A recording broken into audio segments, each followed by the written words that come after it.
You may think North Korea is a poor, dark, and backward country. But the truth might shock you. This secretive nation is sitting on a massive fortune worth trillions of US dollars. So, is North Korea truly rich or desperately poor? The answer will make you question everything you thought you knew. North Korea, a nation shrouded in mystery, isolated from the world, and often portrayed as either terrifyingly powerful or desperately poor. But here's the question that divides opinions around the globe. Is North Korea truly rich, or is it hopelessly poor? The answer isn't as simple as you think. On the surface, it looks like a struggling country. Blackouts seen from space, reports of food shortages, and years of sanctions. But beneath that surface lies a story of hidden wealth, vast natural resources, and a past when North Korea was one of Asia's industrial powerhouses. Today, let's dive into the fascinating, controversial, and often contradictory world of North Korea's economy and daily life. By the end of this journey, you may find yourself questioning everything you thought you knew about this secretive nation. The enigma of North Korea's economy. Unlike almost every other modern country, North Korea does not release annual economic statistics.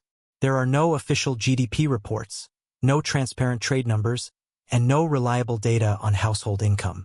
Instead, most of what the world knows comes from outside estimates, leaked documents, or reports by neighboring South Korea and international organizations. Western media often describes North Korea as a crippled, isolated economy, weighed down by sanctions and outdated systems. And to a large extent, that's true. But there's another side to the story. Behind closed doors, North Korea maintains diplomatic and trade relations with more than 150 countries, including some members of the European Union. Its survival depends heavily on China, which accounts for more than 60% of its exports and imports. Without Beijing's support, North Korea's economy might collapse overnight. Once a rising Asian power. It might surprise you, but North Korea was not always behind South Korea. In fact, in the 1960s and 70s, North Korea was considered an industrial powerhouse, often compared to Japan. The country produced steel, machinery, and even automobiles at a scale far ahead of its southern neighbor.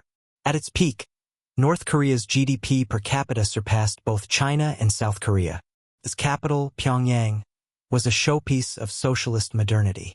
But by the late 1980s, things changed. The collapse of the Soviet Union removed a key trading partner and financial supporter. Combined with natural disasters, a rigid command economy, and heavy militarization, North Korea entered decades of decline. The hidden wealth beneath the ground. Now here's where things get interesting. North Korea is poor on the surface but extremely rich underground. The country is sitting on an estimated $6 trillion worth of natural resources. That includes iron, gold, zinc, limestone, and most importantly, rare earth minerals. These rare metals are essential for making smartphones, batteries, and high-tech electronics. In fact, North Korea is believed to hold over 200 different types of mineral deposits, making it one of the most resource-rich countries on Earth. But here's the catch. Sanctions and outdated mining equipment mean these treasures remain largely untapped. While the world demands more rare earth elements, North Korea struggles to benefit from its own natural fortune. Industry and technology. Despite the image of a backward economy, North Korea still runs significant industries. Manufacturing makes up nearly half of its GDP. The country has produced everything from automobiles to mobile phones. In the 1960s, North Korea was already making up to 50,000 cars per year. While production has slowed dramatically, the country continues to produce vehicles, mostly for government use. It has even introduced North Korean-branded smartphones and tablets. But are they truly homegrown? Many experts believe these devices are assembled from Chinese components, with North Korean logos stamped on top. North Korea also developed its own operating system called Red Star OS. But again, much of its foundation is believed to be adapted from existing software created in the West. Agriculture and food challenges. One of North Korea's biggest struggles has always been food security. The country's terrain is mountainous, with only about 20% of land suitable for farming. Winters are bitterly cold, and the soil is often poor and lacking fertilizers. In the 1990s, North Korea suffered a devastating famine. Crops failed, food imports collapsed, and international aid was limited. Between 160,000 and 800,000 people are believed to have died during this period. Even today, North Korea often faces shortages of 1 million tons of grain per year, forcing it to rely on international aid and limited trade. To solve this, the government has even negotiated with Russia to lease farmland in its Far East regions. Yet, despite efforts, North Korea remains one of the world's most food-insecure nations. Daily life and income. So what is life really like for the average North Korean? Reports suggest that a relatively well-off family might earn $300 to $400 per month. That's roughly 7 to 10 million Vietnamese dong. For comparison, workers earning over $1,000 a month are considered extremely wealthy by North Korean standards. But here's the twist. Housing, healthcare, education, and even basic food rations are provided free by the state. There's no income tax, abolished since 1974, and North Korea boasts one of the highest literacy rates in the world, around 99%. To an outsider, this sounds like a socialist utopia. But the reality is more complicated. Goods like televisions, rice cookers, or computers are considered luxury items. And leisure activities like travel abroad are reserved for only the wealthiest elites. The wealth gap inside North Korea. The gap between rich and poor is striking. In Pyongyang, the capital, residents enjoy modern apartments, shopping centers, amusement parks, and even ski resorts built under Kim Jong-un's leadership. But in rural areas, life is far more difficult. Many villagers live without reliable electricity or access to diverse foods. For them, the bright lights of Pyongyang might as well be a different world. This division creates a society where wealth is concentrated among the elite, military officers, and politically loyal citizens in the capital, while millions in the countryside struggle to survive. Happiness rankings, North Korean style. One of the most bizarre aspects of North Korea's self-image came in 2008, when it published its own World Happiness Index. In this ranking, China was declared the happiest country in the world. North Korea proudly placed itself second. Cuba, Iran, and Venezuela followed close behind. Meanwhile, South Korea ranked 152nd, and the United States was dead last. It was, of course, a political message more than a scientific survey.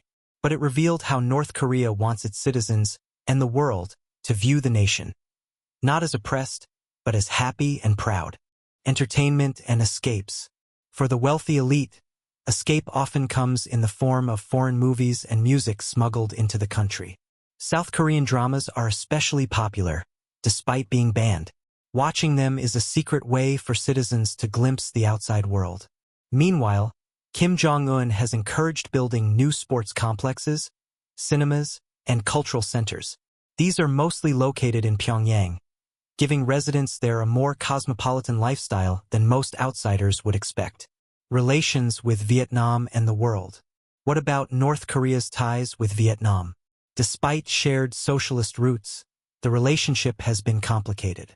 During the 1970s and 80s, North Korea supported regimes and movements opposed to Vietnam, including the Khmer Rouge and even China's war against Vietnam.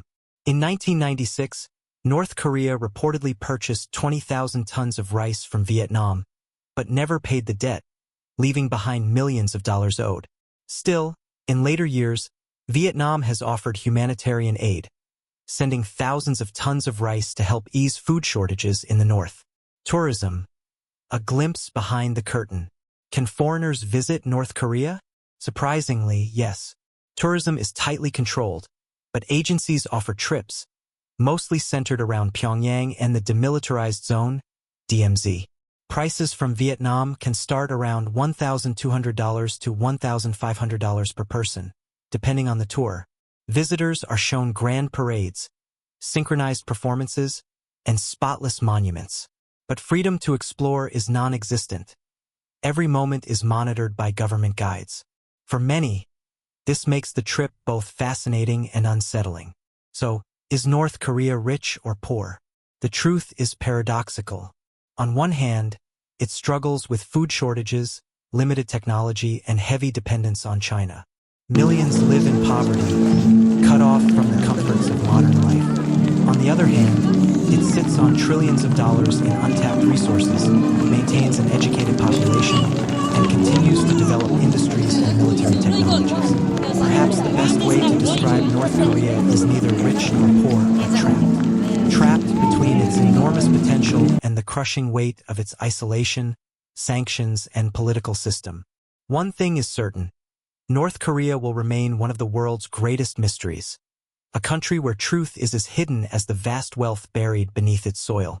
Thank you for joining this deep dive into the enigma of North Korea's economy and daily life. If you found this video eye-opening, don't forget to subscribe, share, and leave your thoughts below. Is North Korea richer than we think, or poorer than we've ever imagined?